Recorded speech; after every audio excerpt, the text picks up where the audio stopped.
Tonight, breaking news, the critical testimony in the Kyle Rittenhouse trial. Lawyers for the 18-year-old calling their last witnesses today, focusing on the final 3 seconds before Rittenhouse opened fire, fatally shooting one man and later killing a second person. The judge again slapping down the prosecution. Both sides now preparing their closing arguments. We're live tonight. Also breaking, the desperate manhunt for a suspect police say attacked a woman while she was jogging this morning, then raped her in the middle of Central Park. The assault coming amid a troubling rise in New York City crime. A second attack happening just moments later. Could they be related? Wrong dose. A pharmacy giving more than 100 children adult doses of the Pfizer vaccine by mistake. The speedy rollout intensifying the debate over masks in schools. Tonight, the one tip you need to know to protect your kids. Sky-high prices, inflation rising at the highest rate in 30 years, and consumers are paying the price. Gas and oil costs skyrocketing. What's being done to help Americans pay their heating bills this winter? Plus, swordplay, a dramatic road rage incident caught on camera. The driver brandishing a sword in the middle of the street. The man he's confronting threatening to pull out a gun. And a lifetime of service on this Veterans Day, honoring an unsung hero of World War II, the Army nurse, celebrated at 101 years young. Top story starts right now.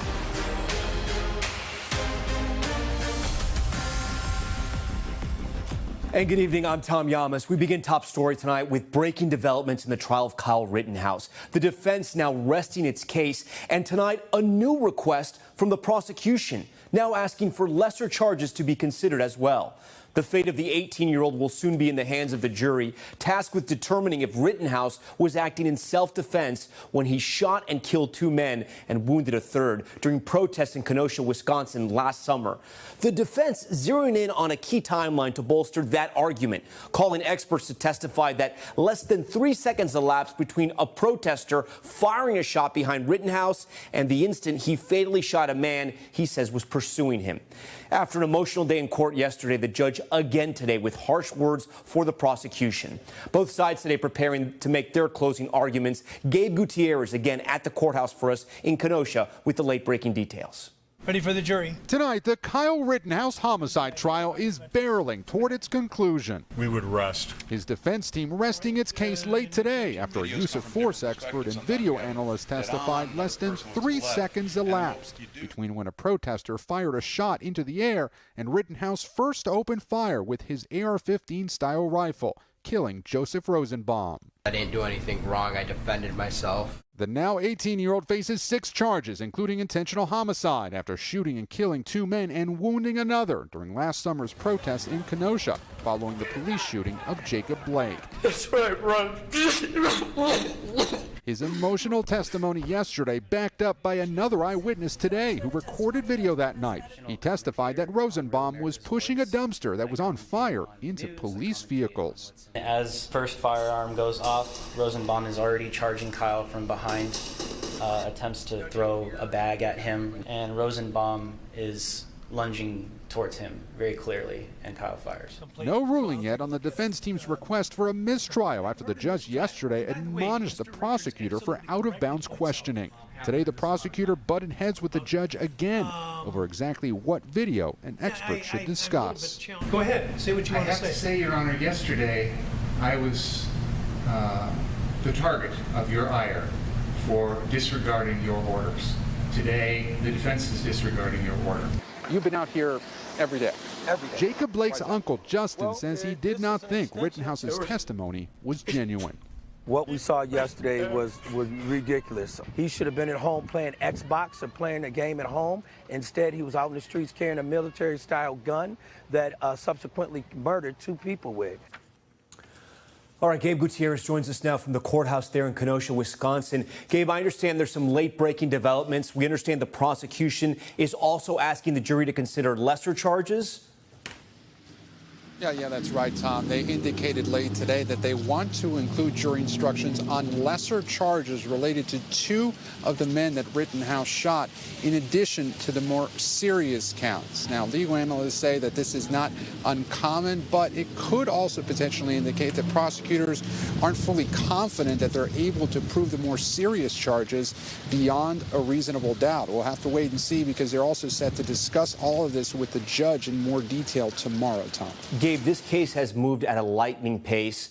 Court resumes Monday. Do we know why jurors are getting tomorrow off? Well, Tom, there was a lot of back and forth between the prosecution, the defense, and the judge about closing arguments. For a while, we thought they may actually happen tomorrow, but then the prosecution and the defense, they agreed that they did not want the jurors to get this case late on a Friday, and they didn't want this to stretch into the weekend. So the judge decided to hold this off to Monday. Closing arguments and also jury instructions set for Monday. Jurors potentially could get the case late Monday evening and deliberate then and possibly into Tuesday, Tom.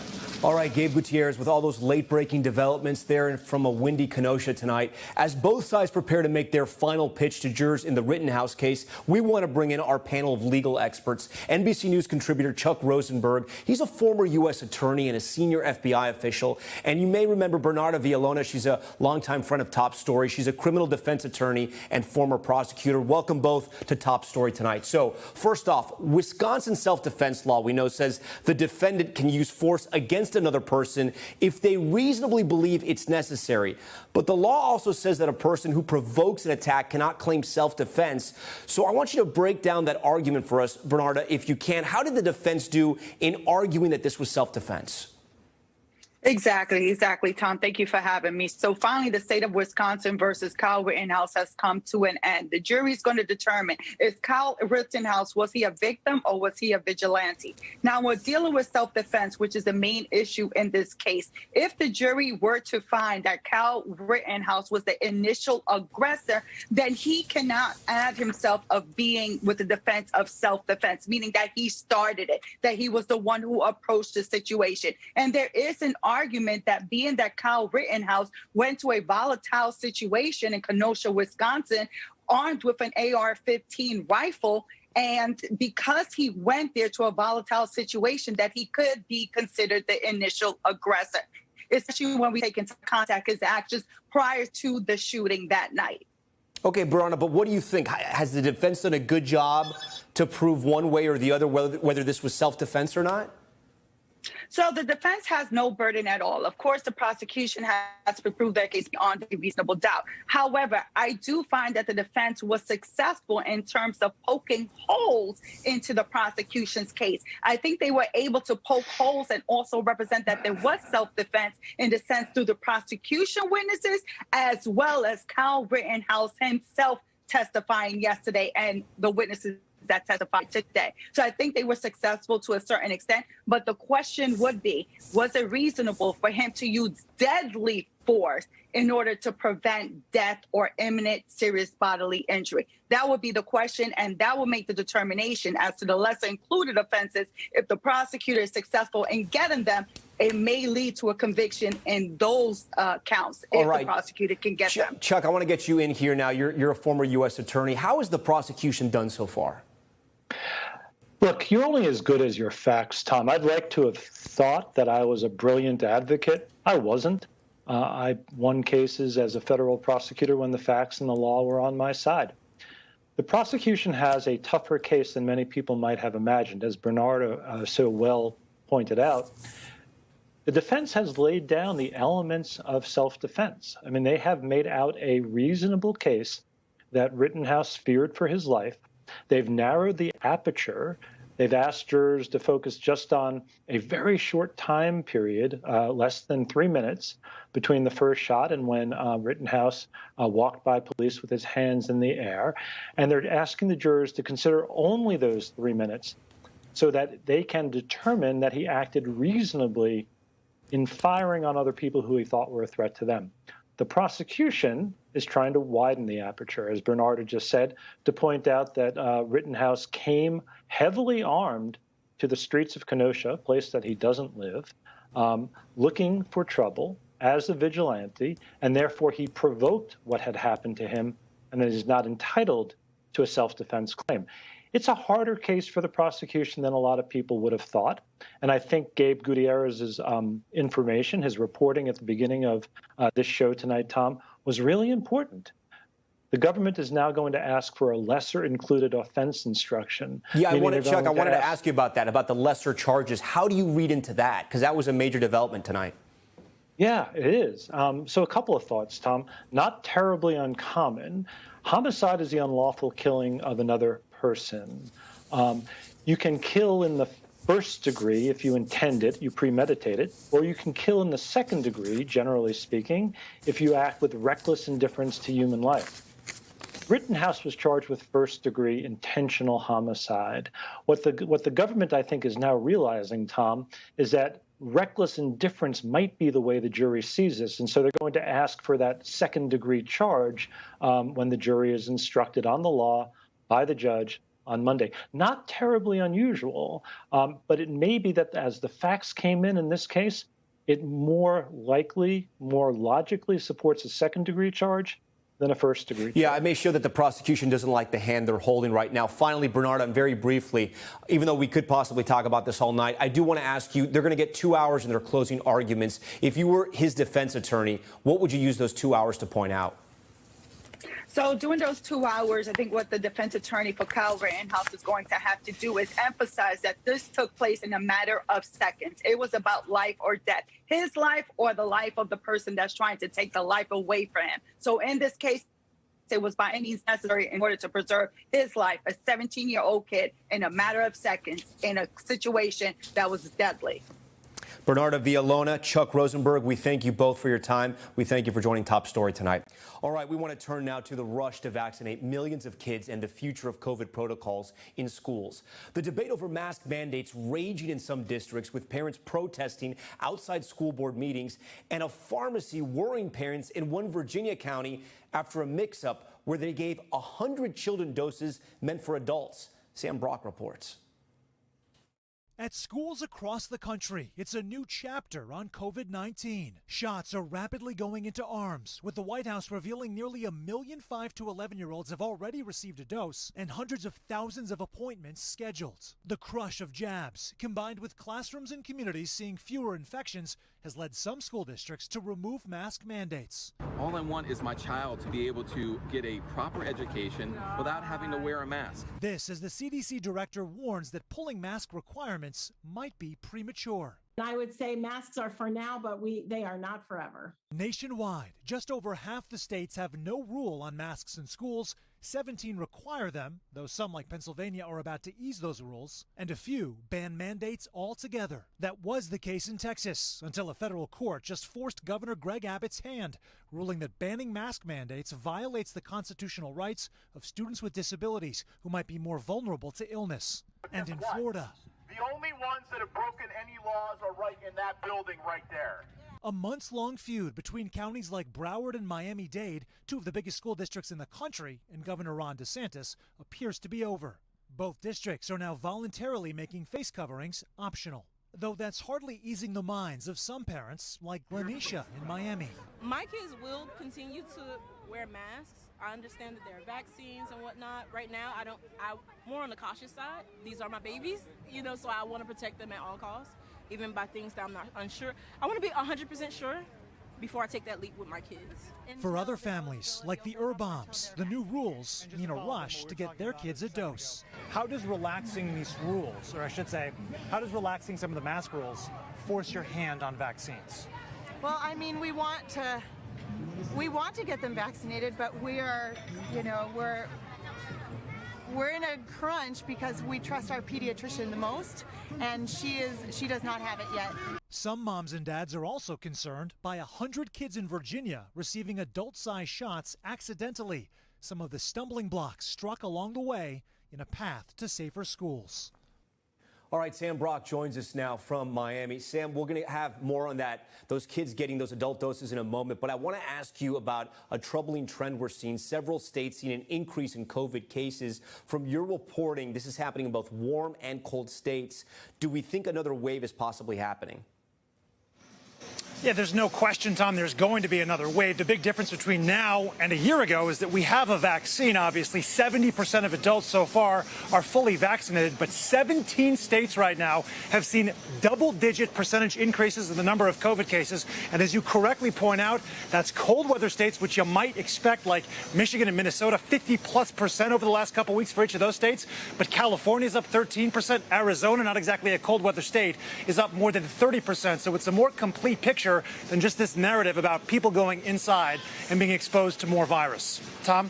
All right, Sam Brock with that new reporting tonight for us. Sam, thank you. Staying now with the campaign to vaccinate millions of children as kids all across the country roll up their sleeves. Some parents in Virginia are obviously grappling with the news that their children got the wrong dose. NBC News medical contributor Dr. Natalie Azar joins us now on set. So, Dr. Azar, I'm so happy you're here tonight because a lot of parents are going to have questions about this. First off, what's the first thing parents should look out for to make sure their kids get the right dose? Tom, it's a cautionary tale. Honestly, anytime your child is getting a vaccination, confirm with the person giving it to them, what vaccine is my child getting, just across the board. The FDA and the CDC did this very, very, very purposefully. They have the child doses in different size vials with a different color cap. The dose, the dilution, everything about it is different. The needles are different so that mistakes wouldn't happen. And according to multiple sources and our local reporting as well, what essentially happened was that they took an adult vial and instead of giving the adult dose, they gave a third of the adult dose, right? The rationale being that the pediatric dose is a third of the adult dose, and that's what was administered. But what everyone's concern is that the volume of liquid that was so small that it's really unlikely that the kids actually got the full pediatric dose even. And that's the concern, because right now their guidance to parents is talk to your pediatrician. In 3 weeks, you have a choice. Do you just get the second dose? Or do you start the series all over again? Right. And that's really, I mean, as a parent, you're saying, I want to trust this vaccine and I want to trust the process. And then this happens. It worries me that other parents in the country are going to be concerned that there's, a mix-up. That's a mix-up. And obviously things can happen. I think anyone who's listening to this, and certainly the parents whose kids this happened to, nothing bad will happen to these children. Because if anything, they were underdosed, not overdosed. But even if they were a little bit overdosed, it would be okay, and this is why.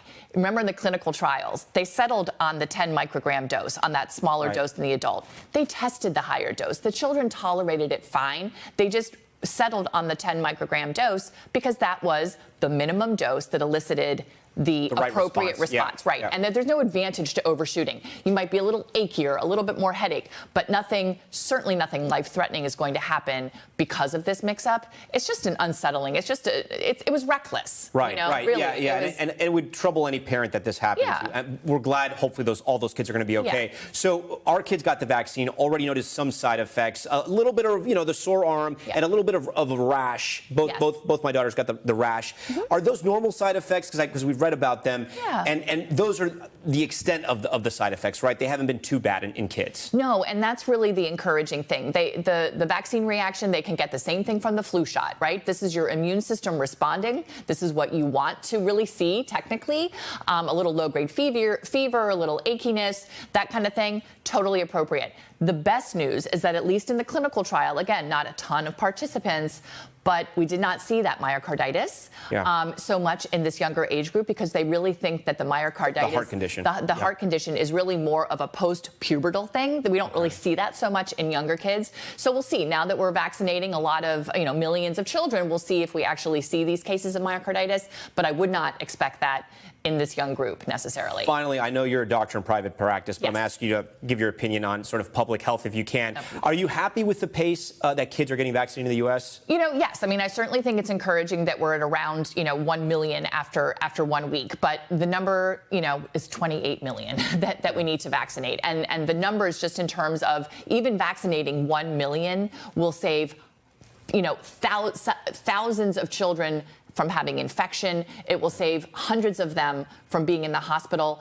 It will save about 77 of them from being in the ICU, and it will save 1 child from dying. So you multiply that by 28 right? 1 times 28 million. We can do a lot of good with this vaccine. Okay, Dr. Natalie Azar, thank you for all of that. We do appreciate it. We want to turn now to those skyrocketing prices at the pump with inflation hitting a 31-year high. President Biden is under pressure to take action, but what can the White House do to keep gas prices under control? NBC's Tom Costello explains.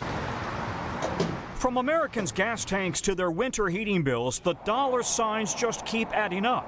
Pump prices up 60% in a year, natural gas up 130%, heating oil up 59%. It's all about supply and demand. Seems like the price is hiking every day. Unleaded now averaging $3.41 a gallon, a 7-year high, up from $2.12 last year. But last year, the country was in the grips of a pandemic. Employees worked remotely, schools online, sporting events canceled. With fewer cars on the roads, fuel prices sank. What a difference a year makes. Today, the economy is surging. More vehicles on the roads worldwide, paying more for fuel, which then drives up prices for what's inside those trucks. And oil companies are struggling to meet demand. Oil is sold on a global market, and that market is controlled by a cartel, and that cartel is OPEC. OPEC now produces 40% of the world's oil, and it's not producing more. But Republicans blame President Biden. We've watched our own president, Madam Chair, shut down Keystone Pipeline, open up Nord Stream 2 pipeline, shut down domestic energy production. But the Keystone Pipeline was never open. Both Republicans and Democrats often call on a sitting president to tap the Strategic Petroleum Reserve, holding about 610 million barrels. But that's only meant for short-term disruptions. In fact, the entire Strategic Petroleum Reserve would only cover 6 days of global consumption. So when you think about the big picture, there's not that much crude oil in there. All right, Tom Costello joins us now outside a gas station. Tom, the big question tonight is how long should Americans expect this pain at the pump? I know you don't have a crystal ball, but what's the sense from the people that you talk to that research and understand this market? Well, it's not really good news, to be honest, because the basics are still intact and will be intact. We have a surging economy right now. We have surging demand. We don't have enough supply globally, and OPEC has said that they're not going to increase production. So it is unlikely that we're going to see a dramatic improvement in pump prices. This is likely to stick around for a while. Listen, come into the new year, maybe we'll start to see an improvement, but a lot of caveats go into that, what's happening in Europe and China and Russia. I mean, this is a PhD class right now in the global economics of the oil market. It's not easy to understand. Stella for us tonight, Tom, we thank you. Next up on Top Story, some breaking news. New York police say 2 women were sexually assaulted this morning, one while jogging in Central Park near the Woolman ice skating rink. Authorities trying to determine if the 2 were connected. It's happening as Mayor-elect Eric Adams is pushing ahead on a tougher stance on crime. Here's Vaughn Hilliard with more. A fall morning in New York City's historic Central Park turning into a terrifying scene. Police say a jogger attacked and raped. At approximately 7:20 a.m. this morning, a woman in her 20s reported being sexually assaulted in Central Park. Authorities say she was jogging here, just about 100 yards from the Woolman's ice rink and pond on the park's south side, when authorities say her attacker, wearing all black, struck, strangling and assaulting her. She survived the alleged attack. I knew immediately that it was down this path because it's the most isolated. At 7:30, the rest of this area is packed with dog owners. You're here at that hour? Of course, every day. This morning, too? Every morning. Then, less than an hour later, another woman sexually assaulted 3 miles north by the East River. 2 heinous sexual assaults that NYPD detectives are working tirelessly to investigate. Police say they apprehended a man at that scene, a man with a history of violence and just released 2 days ago. He did commit a completed rape in 2005, and as I said, he was just recently released. Police are determining if there's a link between the 2 cases, but are actively searching for leads in the Central Park attack. Several recent incidents caught on camera, heightening attention on crime in New York City. Murders this year jumping by more than 40% compared to the same period in 2019. But overall, violent crimes only slightly up compared to the year before the pandemic. Eric Adams, New York's incoming mayor, elected just last week, campaigned on bringing back a more robust policing presence. A former police captain himself, he promised to reinvent the city's controversial anti-crime unit, which the city disbanded after last year's Black Lives Matter protests. He also wants to roll back some of the contentious bail reform measures that allow some who can't afford bail to be released. Adams on Wednesday meeting with Black Lives Matter activists. Meet with us! If they think that they're going to go back to the old ways of policing, then we're going to take to the streets again. There will be riots, there will be fire, and there will be bloodshed, because we believe in defending our people. Adams firing back. This city is not going to be a city of riots. It's not going to be a city of burning. This is going to be a city where we're going to be safe. Today, though, the focus on safety concerns for locals after the two horrific attacks. It's concerning. It's disturbing. I am scared to go around this pond. All right, Vaughn Hillier joining us now from Central Park, and we can't stress enough just how horrific this attack was right in the middle of one of the most famous parks in the world, a landmark really in the middle of the morning. And I understand, Vaughn, you have some new reporting on this? Yeah, Tom, authorities are not yet linking these two attacks, despite them happening within the same hour. They detained that man at that second location by East River, believing that he is connected. He's a suspect in that second case. But just here, last hour, NYPD has released these three photos of this man wearing all black. To be clear, he has been not named a suspect at this time, but the NYPD is asking for the public's assistance in identifying him for questioning in relation to the attack, that rape that police say took place at 7:20 this morning here at Central Park. Tom? All right, Vaughn Hillier with that new reporting tonight. Vaughn, we thank you. We turn now to Georgia, where prosecutors played new 911 calls in the trial of the murder of Ahmad Arbery.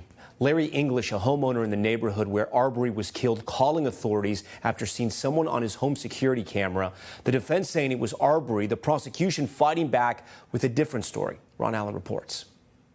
I got a trespasser there, so he's a colored guy. A homeowner's 911 call after seeing someone on his home security camera in the neighborhood where Ahmad Arbery was killed. The video from 5 months before the fatal encounter. Curly-looking hair, he's tattooed down both arms. Attorneys for the three men accused of murder say it was Arbery, one of at least 4 times he was seen in the house under construction.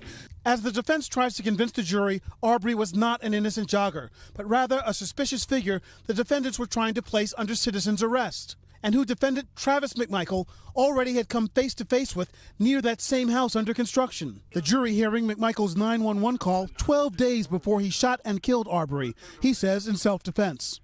When I turned around and saw him and backed up, he reached into his pocket and ran into the house. So I don't know if he's armed or not. Arbery's family has said he stopped at the construction site because he wanted to learn how to build a home for his parents. Prosecutors showed the jury video of several other people at the location while questioning the owner about whether Arbery ever stole anything.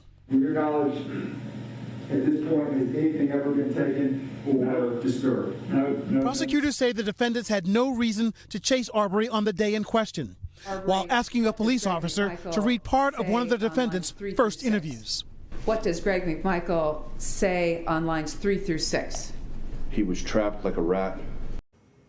All right, Ron Allen joins us now from Brunswick. Ron, a lot of today's proceedings seem to focus on what exactly was going on in that Satilla Shores neighborhood where the shooting and killing took place. We learned that Ahmad Arbery had an interest in building homes as well. What kind of pictures each side trying to paint here? The prosecution is trying to maintain that Arbery was an innocent man in this neighborhood and that there was no reason for the defendants to suspect him of anything, any wrongdoing, chase him, hunt him down, and kill him. The defendants, on the other hand, are saying that this was a neighborhood on edge, that there were robberies, that there was crime, that Arbery had been there a number of times, and that Travis McMichael had even spotted him 12 days before the night in question, and says that in a 911 call that he thought Arbery was reaching for a gun, perhaps because he put his hand in his pocket. This is, to some extent, is the whole case, because the defense is trying to justify what they did because they were trying to stop a crime, potentially. They were trying to effect a citizen's arrest. And the concern that a lot of people have is that a jury is going to be listening to this, and it's a jury of 11 white residents and 1 black resident. And the concern is, will they see this case more through the eyes of the defendants, or will they be able to see it at all through the eyes of this 25-year-old man, who the prosecutors insist that, for whatever reason he was in this neighborhood, whatever he was doing there doesn't justify him being hunted down, shot, and killed.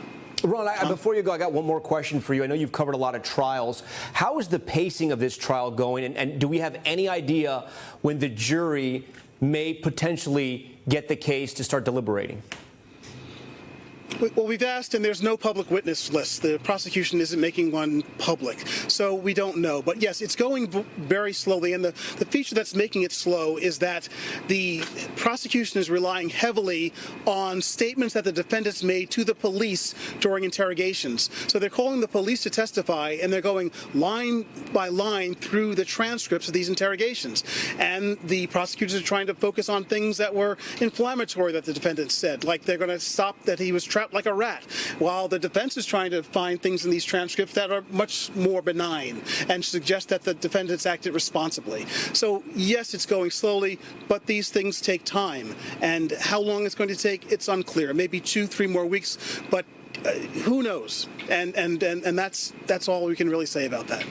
All right, Ron Allen from Brunswick, Georgia, for us tonight. Ron, thank you. Coming up on Top Story, Trump's 11th hour appeal. The former president makes a last effort to conceal documents containing high-level White House discussions related to the deadly riot on Capitol Hill. The shocking road rage standoff caught on camera will show you what happens when someone brings a samurai sword to a gunfight. And a North Carolina community outraged when a high school punished a student after she claimed she was the victim of a sex assault. Issa Gutierrez spoke to the alleged victim's family and has the latest on how school officials who are now suspended, what they have to say. Top Story just getting started. Stay with us.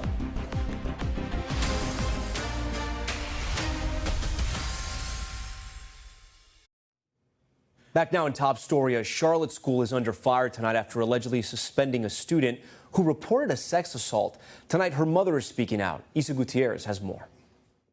Tonight, a Charlotte, North Carolina community outraged over a school that punished a teen after she made a sexual assault complaint. Can you not see that your actions have lasting ramifications for the rest of your students' lives? This September, a 15-year-old went to school officials at Hawthorne Academy alleging that she was assaulted on school property in late August. He got her into a bathroom stall, demanded oral sex. She denied him, but he still sexually assaulted her, going in her pants, over her shirt. About a month later, that 15-year-old got a letter from the school. We spoke to her mother, who asked we conceal her identity. Tell me about that letter that you received.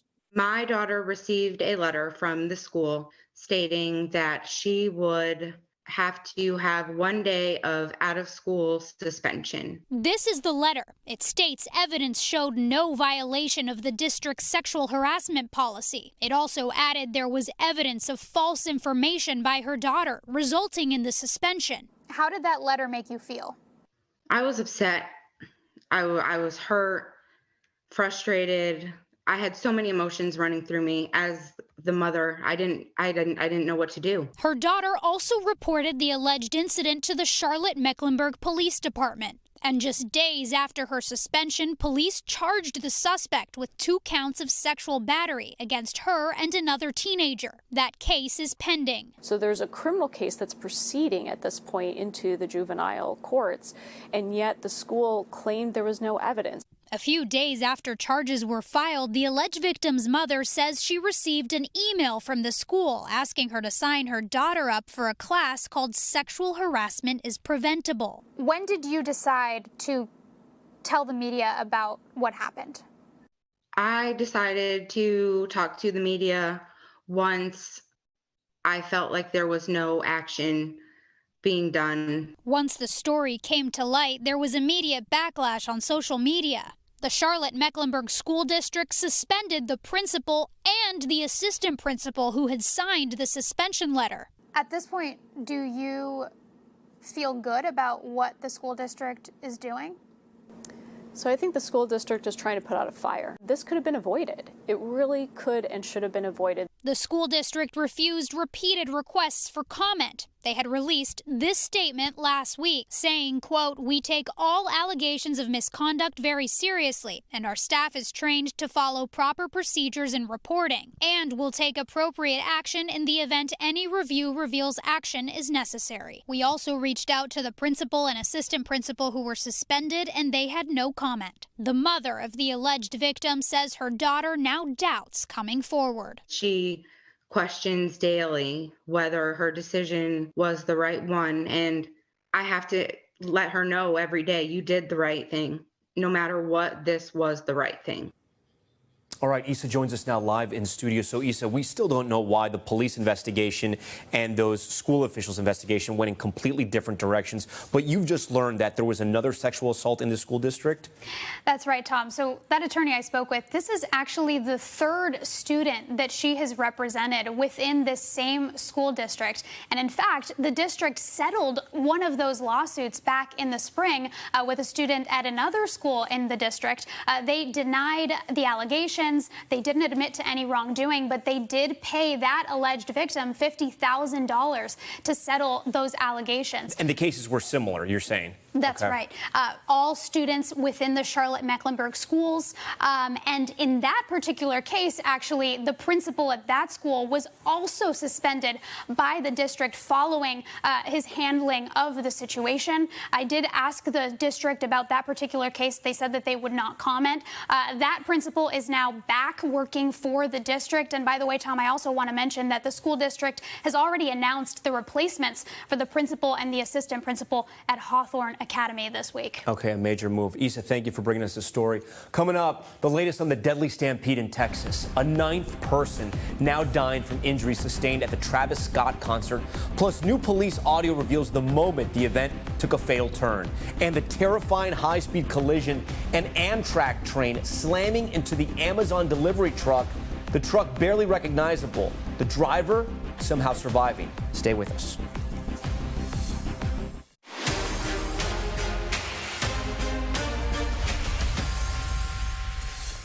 Back now with Top Stories newsfeed, and we begin with the President Trump's, last-ditch effort to conceal documents related to the deadly Capitol riot.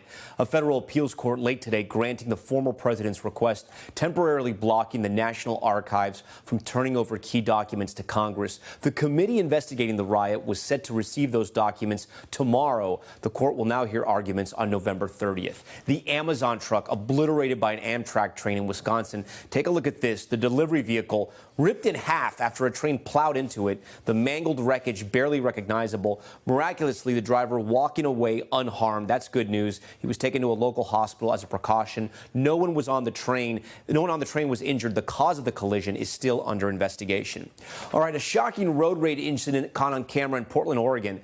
A man wielding a samurai sword, what looks like a samurai sword, appearing to confront another driver, raising it over his head and lunging toward the second car. The other motorist then calmly reaching into the trunk, pulling out a rifle.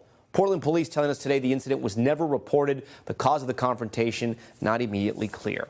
All right, now to grim new details on that deadly stampede at the Travis Scott concert in Houston Friday night. A 9th person today dying of injuries she sustained at the show. Morgan Chesky is in Houston again with us tonight with more.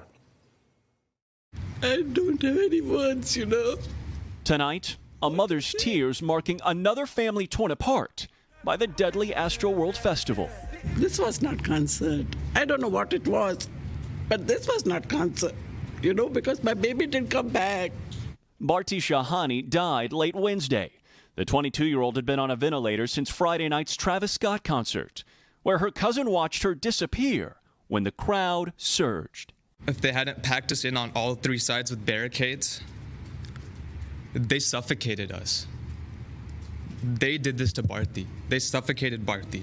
The star Texas A&M student, now the 9th life lost at the event, facing new lawsuits by the day. We want to make sure that the people who decided to put profits over the safety of the lives of children and youth are held accountable. There's a lot of people trampled and they're passed out at the front stage. Police radio traffic from the Friday night concert, just obtained by the Houston Chronicle, captures the moments the concert, packed with more than 50,000 people, took a deadly turn. This transmission at 9:21 p.m. Folks are coming out of the crowd complaining of difficulty breathing, crushing type injuries. Seems like the crowd is compressing. A mass casualty event was declared at 9:30 p.m. Some in the crowd pleading for the show to end. Scott did not stop performing until 10:10. His representatives say he was unaware of what was happening. All right, Morgan joins us now from Houston. Morgan, I have two questions for you. I want to start with this very sad news. The latest victim who has died from the concert, 22-year-old Bharti Shahani. I understand you have some new reporting concerning her family. Yeah, Tom, we do. They tell me they are, of course, incredibly heartbroken, but say there is one thing that brings them a little bit of comfort in her loss, and that is the fact that Bharti is an organ donor and that she will no doubt help save future lives, despite going to her very first concert. Tom? And Morgan, I understand Travis Scott reached out to his fans once again, asking them that if they need help to reach out to him. That's right. Scott's already offered to pay for any funeral expenses for the victims in this Astroworld tragedy. He put out another statement again today, encouraging anyone to reach out to his team, but saying that he wants to respect their privacy during this time. Tom? All right, Morgan Chesky for us. Morgan, thank you. We turn now to top stories Global Watch, and we begin with the escalating crisis on the Poland-Belarus border. Belarus's autocratic president, Alexander Lukashenko, now threatening to cut off gas lines to the EU. This in response to the EU threatening to widen sanctions against the Russian allied country. Belarus stands accused of encouraging migrants to cross into Europe as a cruel form of political revenge. Thousands of those migrants still stranded on the border in the freezing cold. At least 8 have died. Boeing now accepting full legal responsibility for that 2019 crash that killed 157 people in Ethiopia. The company agreeing its plane, the 737 MAX, was unsafe to fly. That jet involved in 2 crashes in 2018 and 2019, killing a combined 346 people. Those families now slated to receive damages from Boeing.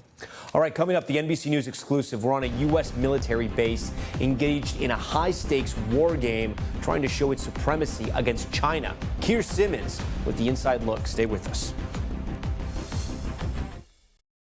Back now with an NBC News exclusive. Rare access inside the U.S. military base in Africa, nearby China's only overseas military base. The two superpower engaged in a high-stakes war game. NBC's Keir Simmons is there. U.S. B-1 bombers, flanked by U.S., British and French fighter jets, followed by a Japanese Air Force, P-3, flying over Djibouti, where China has its only overseas military base, with an estimated 400 to 500 troops, and one of its nearby neighbors, a U.S. military base, Camp Lemonnier, home to 5,000 U.S. troops. You get everything here. We meet Major General William Zanna, the most senior U.S. officer in Africa. This is the only example of a Chinese base so close to a U.S. base. Certainly, and whenever I hear that, I always say it's China's first base. I believe there'll be others. Camp Lemonnier is located in the Horn of Africa, near countries battling Islamic extremism and close to crucial shipping lanes. The Chinese have now completed the construction of a pier close to here.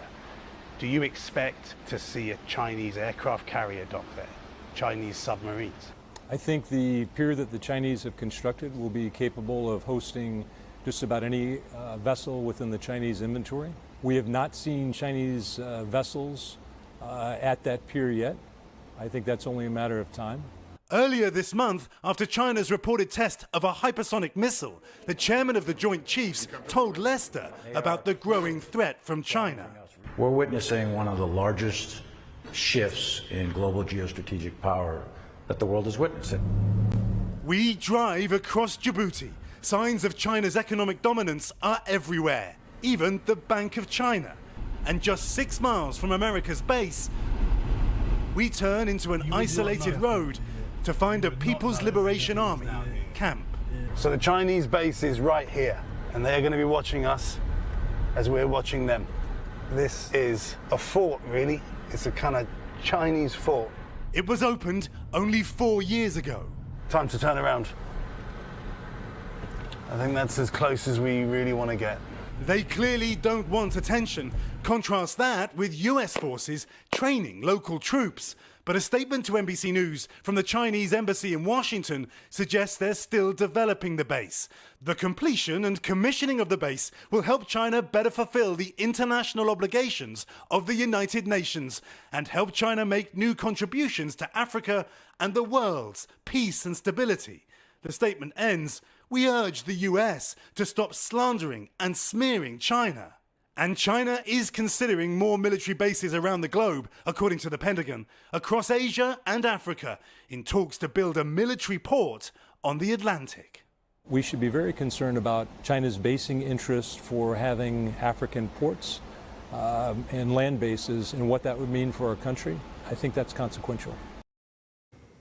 No doubt about the significance of the location of both these bases. Keir Simmons joins us now from Djibouti. So, Keir, I guess the question is, so our viewers understand, just how close are we talking when describing the two superpowers, now rivals, and their respective bases there in Djibouti?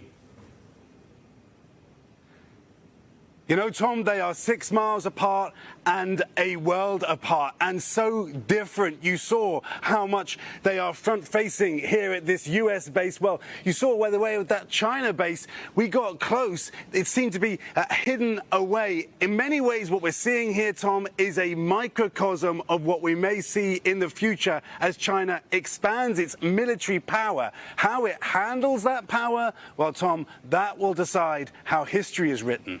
You know, many of our viewers may be asking why Djibouti? What's the strategic importance of this? I know you touched upon it in your report, but if you could expand on that for us tonight. Yeah, Tom, you know, you can't overemphasize how important Djibouti is. Those shipping lanes, Suez is close to here. Those shipping lanes connect Asia and Europe. There is also an extremist issue in many countries in this part of Africa. And of course, Africa is growing. For the US, Africa is increasingly important. China, though, has really lent in Africa in many countries. There are, though, Tom, many places where there is a backlash against China. That may be an opportunity for the U.S. You know, Keir, I know you travel the world for NBC News, and you can see the influence and the tentacles reaching from China all over the globe. What's the sense in Djibouti? Because you talked about some of the influence they had with both building infrastructure, but also having businesses there. Yeah, that's right. And the Department of Defense, in a report, Tom, just last week, talked about civil-military fusion. So the way that China uses its economic power to leverage its potential military power. Across Africa, you can see China investing, and you can imagine for African countries, sometimes if it's a question of no road or a Chinese road, they choose a Chinese road. But the Biden administration now working to try to build U.S. investment in Africa because, Tom, it's not just about the military. You have to win hearts and minds. Tom? Keir Simmons from Djibouti tonight for us. Keir, we thank you for that. We now also want to tell you about a lifetime of service, an unsung hero of World War II answering the call of duty, even in the face of racism and segregation. The 101-year-old getting her moment in the limelight on this Veterans Day. Her inspiring story next. Finally, tonight on this Veterans Day, we remember a woman who served her country faithfully despite the racism she suffered at home and on the front lines. A hidden hero no longer forgotten. Here's NBC's Rahima Ellis. Over 1 million black Americans fight in World War II. At New York's famed Carnegie Hall, a salute to veterans, including women who served during World War II. She is one of the few surviving members, and she is here. 101-year-old Army medical assistant Crescencia Garcia was among them, one of the unsung patriots during America's Jim Crow years. I couldn't go in there because I was black. I couldn't sit there to eat because I was black. She was part of the segregated unit 6888, all black and all women. Overseas, Garcia treating all soldiers in the burn unit with equal care. The black soldiers as well as the white soldiers. Oh, yes. Well, they were human beings and they were sick. And I was there supposed to make them better. But I never look at nobody's color. Members of her segregated unit served and died overseas, only a few buried in Normandy. I think this is a tribute to black Americans as they showed up and they fought every time that America called upon them. Born in Puerto Rico, she came to New York for a better life and says she found it. America gave me life. After the 1941 deadly attack on Pearl Harbor, Garcia felt the calling. Why did you join the military? All the girls were going to the army. I said, well, why can't I? For the Garcias, service is a family tradition. You're beautiful, and these are your children. Her husband, an Army sergeant, survived an attack on the USS Rona. They named their daughter after the ship. Her sons, Vietnam veterans in the Army and the Marines. She's amazing. She's a treasure. She's a gem. Her granddaughter, Tara Garcia, says for years, her humble grandmother never talked about what happened during the war. It's a testament to who she is, but also a reminder to me to make sure that this story is told and shared. What do you feel when you see yourself in uniform? Proud. Proud to be an American born in Puerto Rico. And now, 77 years later, a forgotten hero, remembered and honored here. Rahima Ellis, NBC News, New York. We thank Rahima Ellis for that story, and we thank you for watching Top Story tonight. I'm Tom Llamas in New York. I'll see you tomorrow. Good night.